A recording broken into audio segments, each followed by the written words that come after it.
On July 1st, 2019, a 50-year-old man from Hong Kong stepped off a tour bus at the Grand Canyon's South Rim. He had traveled 8,000 miles to see one of the world's most famous natural wonders. Within 3 hours, he was dead. Not from a fall, not from a heart attack, from something far more insidious and preventable.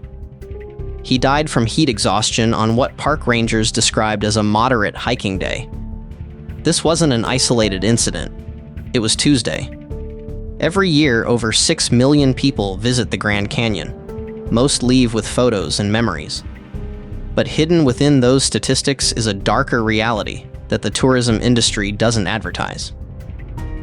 Since the park's establishment in 1919, over 900 people have died within its boundaries. That's nearly 1 death every month for over a century, and the numbers are accelerating. The Grand Canyon kills more visitors than Yellowstone, Yosemite, and Zion combined. Yet somehow it maintains its reputation as a safe, family-friendly destination where millions of people take selfies at the rim and assume the greatest danger is dropping their phone. This perception isn't just wrong, it's deadly. The Grand Canyon is a 277 river-mile long chasm that plunges over a mile deep into the earth. It exposes rock formations that are nearly 2 billion years old. It contains ecosystems that range from desert floor to alpine forest. It experiences temperature swings of 40 degrees between rim and river. It floods without warning. It bakes visitors in 120-degree heat.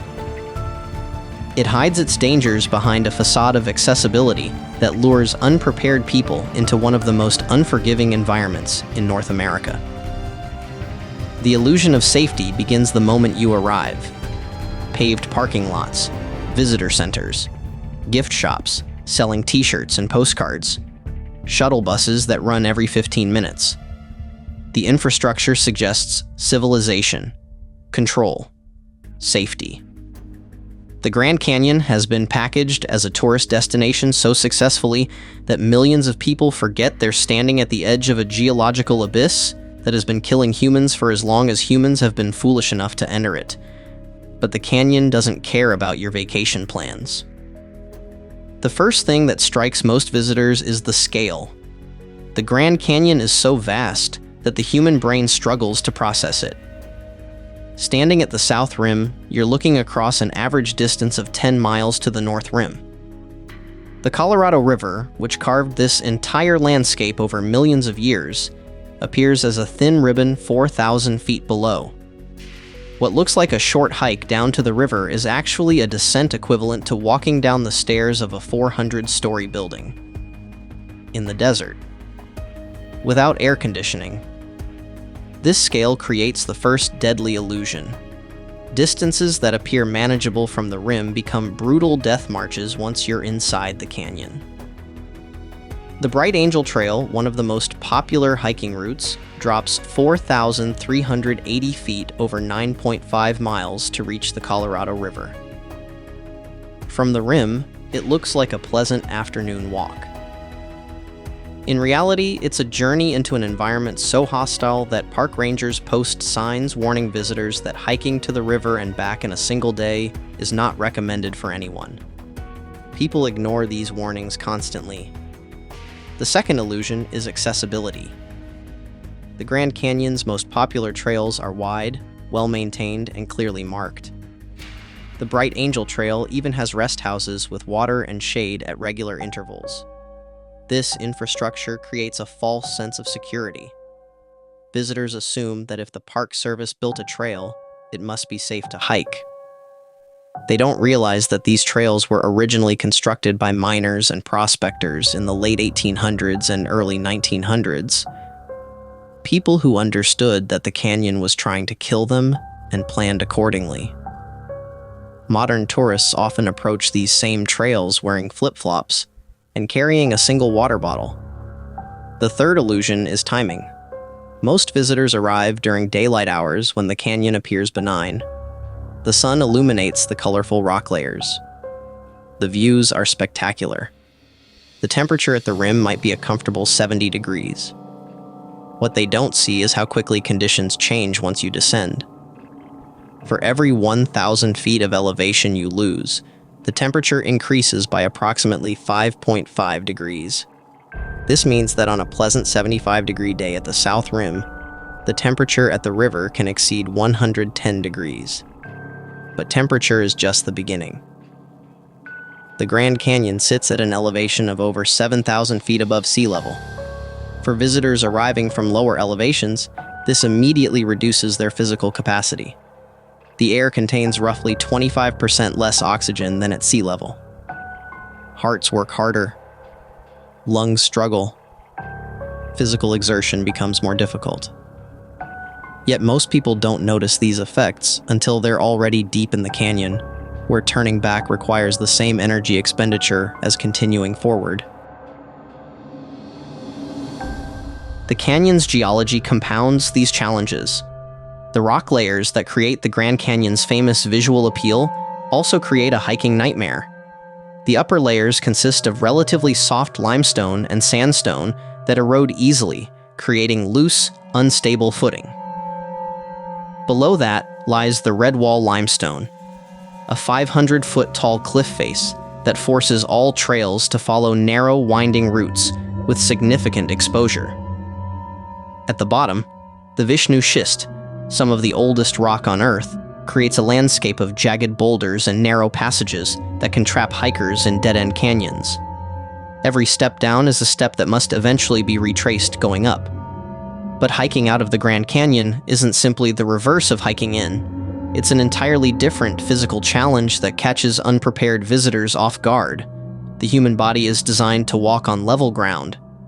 Sustained uphill hiking, especially at elevation, in heat while dehydrated, pushes most people beyond their physical limits within hours. This is where the canyon begins to kill. On June 29, 2021, a 41-year-old woman from Germany started hiking the Bright Angel Trail at 6 a.m. She was an experienced hiker who had completed challenging trails in the Alps. She carried adequate water and food. She wore appropriate clothing. She informed others of her hiking plans. She did everything right according to conventional hiking wisdom. By 2 p.m., she was dead from heat exhaustion, found collapsed on the trail just 3 miles from the rim. The temperature that day reached 115 degrees at the bottom of the canyon. Heat is the Grand Canyon's most efficient killer, but it operates through mechanisms that most people don't understand.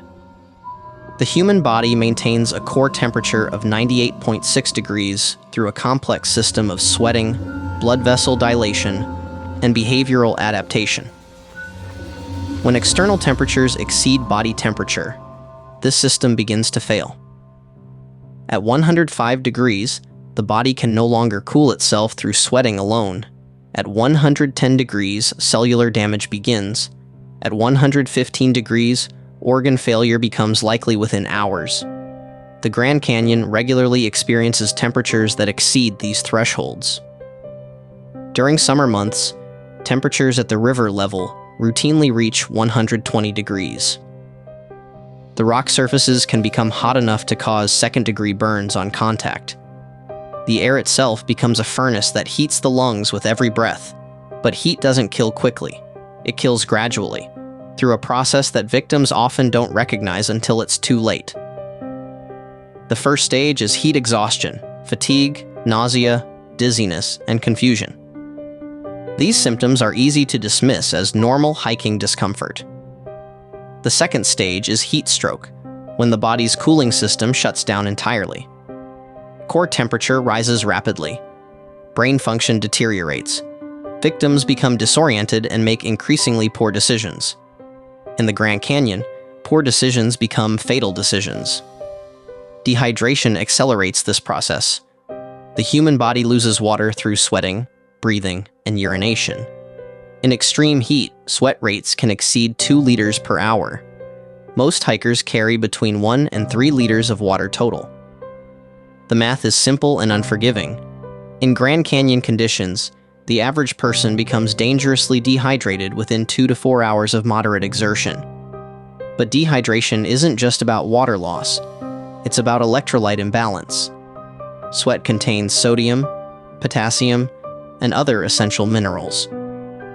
As these are depleted, muscle function deteriorates. Cramping begins, coordination fails, mental clarity diminishes. Victims enter a downward spiral where their ability to make good decisions decreases precisely when good decisions become most critical. The canyon's water sources compound this problem. The Colorado River, which appears as salvation to dehydrated hikers, contains bacteria and parasites that can cause severe gastrointestinal illness. Drinking untreated river water often leads to vomiting and diarrhea, which accelerates dehydration and electrolyte loss. Natural springs within the canyon are rare and often contaminated. The few reliable water sources are located at specific points along major trails, creating a rigid framework that doesn't accommodate individual hiking speeds or unexpected delays. Weather adds another layer of complexity. The Grand Canyon's size creates its own weather patterns. Temperatures can vary by 40 degrees between rim and river. Humidity levels change dramatically with elevation. Wind patterns shift throughout the day. What begins as a clear, calm morning at the rim can become a furnace of superheated air at the bottom by afternoon. Flash floods represent perhaps the most terrifying weather-related danger. The Grand Canyon's drainage system funnels water from thousands of square miles of surrounding terrain into narrow side canyons. A thunderstorm 50 miles away can send a wall of water through a canyon where hikers are walking under clear skies. These floods arrive with little warning and tremendous force. Water levels can rise from ankle deep to 20 feet in minutes. The churning mixture of water, rocks, and debris moves at speeds that make escape impossible for anyone caught in the wrong place. On August 14, 1997, 11 hikers were killed in a flash flood in Antelope Canyon, a narrow slot canyon near the Grand Canyon. The group included experienced guides and tourists from around the world. They were exploring a canyon that had been safely visited by thousands of people. A thunderstorm 15 miles away sent a wall of water through the narrow passage. Witnesses described a sound like a freight train approaching. Within minutes, the canyon filled with water moving at 35 miles per hour. Only one person survived. The Grand Canyon's side canyons contain hundreds of similar death traps. But weather and terrain are predictable compared to human behavior. The canyon's most dangerous element isn't geological. It's psychological. Every year, intelligent, experienced people make decisions in the Grand Canyon that they would never make in their normal lives. They hike beyond their physical limits. They ignore warning signs. They continue into dangerous conditions because turning back feels like failure. This phenomenon has a name: summit fever. Originally identified in mountaineering, it describes the psychological state where reaching a goal becomes more important than survival. In the Grand Canyon, summit fever manifests as river fever, the compulsive need to reach the Colorado River regardless of conditions, preparation, or consequences. The river becomes a psychological magnet. From the rim, it appears close and achievable. Once hikers begin descending, the river becomes a concrete goal that justifies continued effort, even when rational assessment would suggest retreat. The fact that hiking to the river requires hiking back out becomes an abstract future problem compared to the immediate satisfaction of reaching the bottom. This psychological trap is reinforced by the canyon's deceptive topography. The descent feels easy. Gravity assists every step. Progress seems rapid. Hikers cover ground quickly and feel confident in their abilities. They don't realize that they're spending their energy reserves on the easy part of the journey. The difficult part, hiking back up, lies ahead. By the time most hikers reach the river, they've already committed to a level of physical exertion that exceeds their capacity to return safely. They're dehydrated, exhausted, and facing a climb that will take twice as long as the descent, while fighting heat, elevation, and their own depleted energy reserves. The canyon offers no shortcuts, no easy exits, no rescue helicopters that can land at the bottom. Once you're in, the only way out is the way you came in, step by step, fighting gravity and heat and your own poor decisions. This is when people begin to disappear. The Grand Canyon's search and rescue statistics reveal a disturbing pattern. Every year, dozens of people simply vanish within the park boundaries. Not all of them are hikers. Some are visitors who step away from established viewpoints and are never seen again. Others are experienced outdoors people who enter the backcountry and fail to return. A few are individuals who deliberately seek isolation in one of the most remote landscapes in the continental United States. The canyon's size makes comprehensive searches nearly impossible. The park encompasses 1,904 square miles of some of the most rugged terrain in North America. Much of it is accessible only on foot, and some areas have never been thoroughly explored. A person could disappear into any of hundreds of side canyons and remain hidden indefinitely. Search and rescue operations in the Grand Canyon face unique challenges. Helicopter access is limited by wind patterns, elevation changes, and narrow canyon walls. Ground searches require teams of highly trained personnel who can navigate technical terrain while carrying rescue equipment. The same environmental factors that endanger visitors, heat, dehydration, difficult terrain, also limit the effectiveness of rescue operations.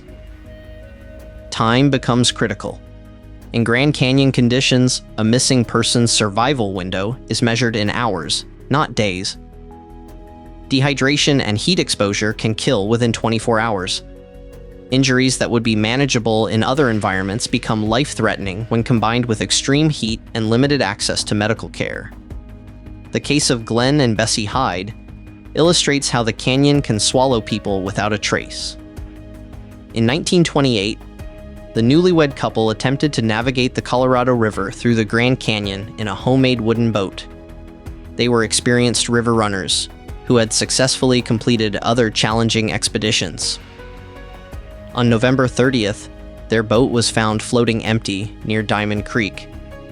No bodies were ever recovered. No evidence of what happened was ever found.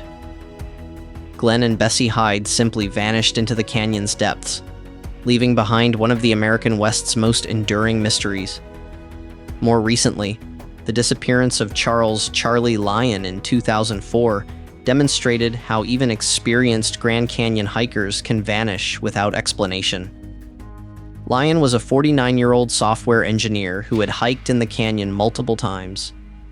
He was familiar with the terrain and well prepared for his planned solo hike. He never returned from what should have been a routine trip. Despite extensive searches involving helicopters, ground teams, and volunteer searchers, no trace of Lyon was ever found.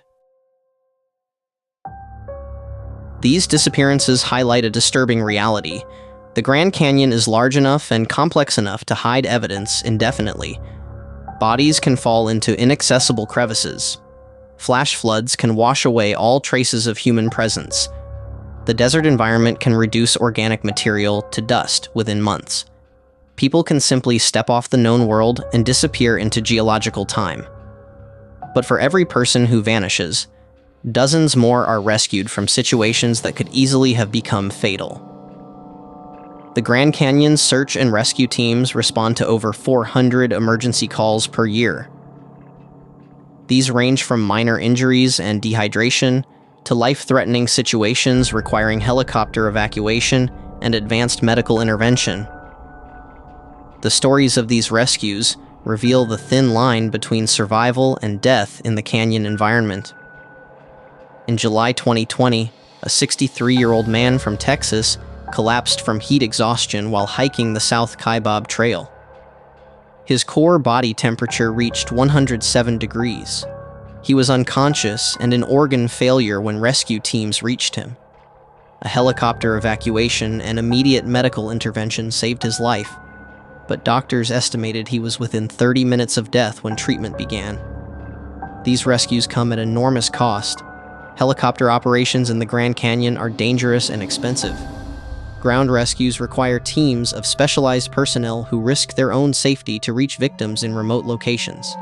The National Park Service estimates that each major rescue operation costs between $10,000 and $50,000. The human cost, the physical and emotional toll on rescue personnel, is incalculable. Yet the rescues continue because the alternative is unacceptable. Every year, search and rescue teams save dozens of lives in the Grand Canyon. They extract dehydrated hikers from the inner canyon. They evacuate injured visitors from remote locations. They search for missing persons in conditions that would challenge military special operations units. These rescue operations reveal patterns in how the canyon claims its victims. Most emergencies occur during summer months when temperatures are highest. Most victims are male, between the ages of 20 and 50, and overestimate their physical capabilities. Most incidents happen on well-established trails, not in remote backcountry areas. Most victims had access to safety information, but chose to ignore it. The psychology behind these patterns is complex and disturbing. The Grand Canyon attracts people who see themselves as adventurous and capable. The park's infrastructure and popularity create an illusion that the environment is controlled and safe.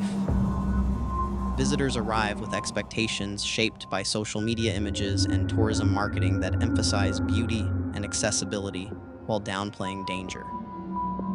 This creates a perfect storm of overconfidence and under-preparation. People who would never attempt a technical mountain climb or desert expedition convince themselves that hiking in the Grand Canyon is fundamentally different.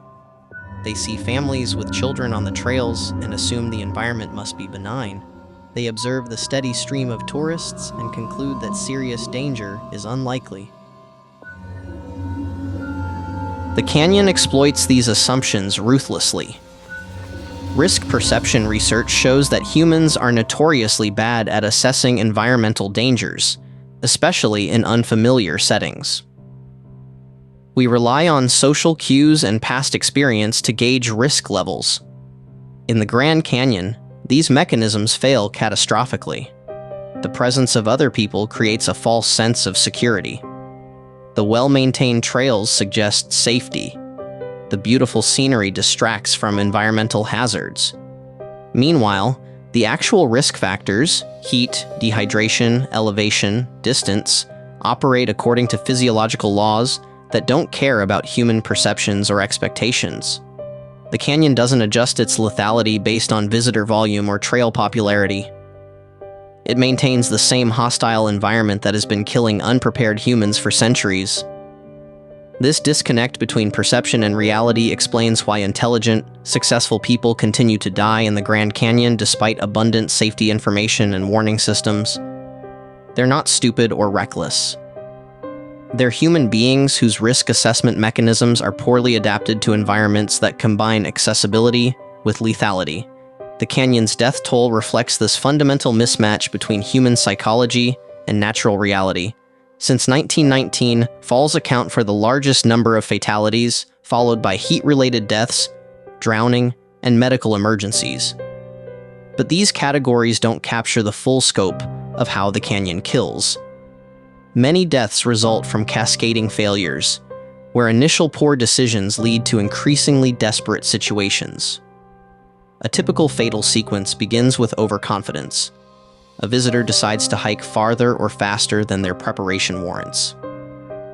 Environmental factors, heat, dehydration, elevation, begin to degrade their physical and mental performance. Poor decisions compound. The hiker continues when they should retreat, pushes beyond their limits, ignores warning signs from their own body. By the time the situation becomes obviously dangerous, the victim lacks the physical capacity to self-rescue. They're too far from help, too dehydrated to think clearly, too exhausted to climb back out. The canyon has transformed from a hiking destination into a death trap, and the transformation happened so gradually that the victim never recognized the transition. This process can unfold over hours or days. Some victims die quickly from falls or sudden medical emergencies. Others endure prolonged suffering as dehydration and heat exposure slowly shut down their body systems. The canyon is indifferent to human suffering. It operates according to geological and meteorological processes that have been unchanged for millions of years. Yet people continue to underestimate these forces because the Grand Canyon's danger is largely invisible. Unlike a mountain peak or a raging river, the canyon's lethality isn't immediately obvious. It looks like a hiking destination. It's marketed as a family vacation spot. It's featured in countless photographs and travel articles that emphasize beauty and wonder while minimizing risk. This marketing isn't deliberately deceptive, but it's fundamentally incomplete. The tourism industry has economic incentives to emphasize the Grand Canyon's accessibility and downplay its dangers. Park officials try to balance safety education with visitor experience, but they can't force people to make good decisions. The result is a steady stream of visitors who arrive unprepared for an environment that has been perfecting its ability to kill humans for geological ages. The Grand Canyon's lethality extends beyond individual tragedies to broader questions about humanity's relationship with the natural world. Modern life insulates most people from environmental dangers. We live in climate-controlled buildings, travel in enclosed vehicles, and rarely face situations where poor decisions have immediate life or death consequences. This insulation creates a dangerous illusion of control. We assume that technology and infrastructure can protect us from natural forces. We expect that dangerous environments will be clearly marked and properly managed. We believe that if something is accessible to the public, it must be fundamentally safe. The Grand Canyon shatters these assumptions. It's a place where natural forces operate without regard for human comfort or survival. It's an environment that has remained essentially unchanged since before humans existed, and it will continue to operate according to the same principles long after humans are gone. Standing at the rim of the Grand Canyon, you're looking at deep time. Geological processes that unfold over millions of years. The rock layers tell a story that spans nearly half of Earth's history. The Colorado River has been carving this landscape for 6 million years. The forces that created this place operate on scales that make human life appear as brief as a lightning flash. This perspective is both humbling and terrifying. The Grand Canyon reminds us that we're temporary visitors in a world that doesn't care about our plans or expectations. It's a place where the normal rules of modern life don't apply, where nature maintains absolute authority over human fate. Yet millions of people visit the Grand Canyon every year and return home safely. They take photographs, buy souvenirs, and share stories of natural wonder. For most visitors, the canyon provides exactly what they're seeking: a glimpse of something larger and more magnificent than their daily experience. The tragedy lies not in the canyon's danger, but in the preventable nature of most deaths and injuries. The vast majority of Grand Canyon fatalities result from poor preparation, bad decisions, and failure to respect the environment's inherent risks. These deaths don't happen because the canyon is malevolent or unpredictable. They happen because people consistently underestimate forces that operate according to well-understood principles. Heat kills at predictable temperatures. Dehydration follows known physiological patterns. Gravity works the same way in the Grand Canyon as everywhere else. The environmental factors that make the canyon dangerous are not mysterious or random. They're consistent, measurable, and largely avoidable with proper preparation and decision-making. This makes every preventable death in the Grand Canyon a small tragedy of human nature. Each fatality represents someone who had access to safety information but chose to ignore it. Someone who saw warning signs but decided they didn't apply to their situation. Someone who confused accessibility with safety and paid the ultimate price for that confusion. The Grand Canyon doesn't hide its dangers. It posts warning signs at trailheads. It provides detailed safety information at visitor centers. It maintains a visible search and rescue presence. It offers ranger programs that explicitly address hiking safety and environmental hazards. The information is available. The warnings are clear. The choice to heed them or ignore them remains with each individual visitor. But choice implies understanding, and understanding requires accepting uncomfortable truths about human limitations and natural forces. It means acknowledging that the same environment that creates breathtaking beauty can kill you with indifferent efficiency. It means recognizing that your normal life experience hasn't prepared you for conditions that exist in the Grand Canyon. Most importantly, it means accepting that the canyon doesn't care about your vacation schedule, your fitness level, your hiking experience, or your confidence in your own abilities. It operates according to principles that were established long before humans existed and will continue long after we're gone. The Grand Canyon is not trying to kill you. It's simply being itself, a massive geological formation that creates extreme environmental conditions as a natural consequence of its size, depth, and location.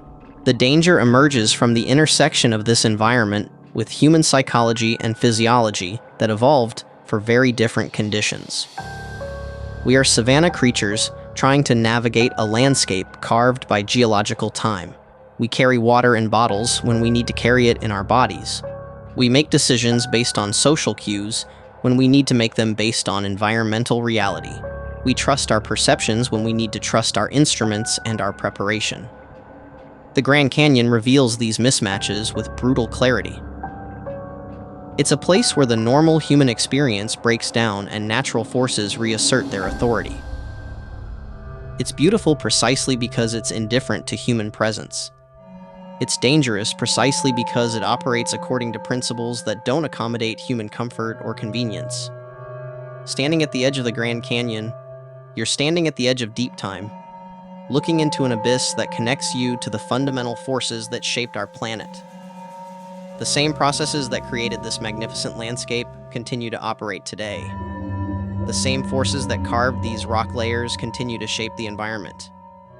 The same principles that govern heat, gravity, and water continue to determine who lives and who dies in this place.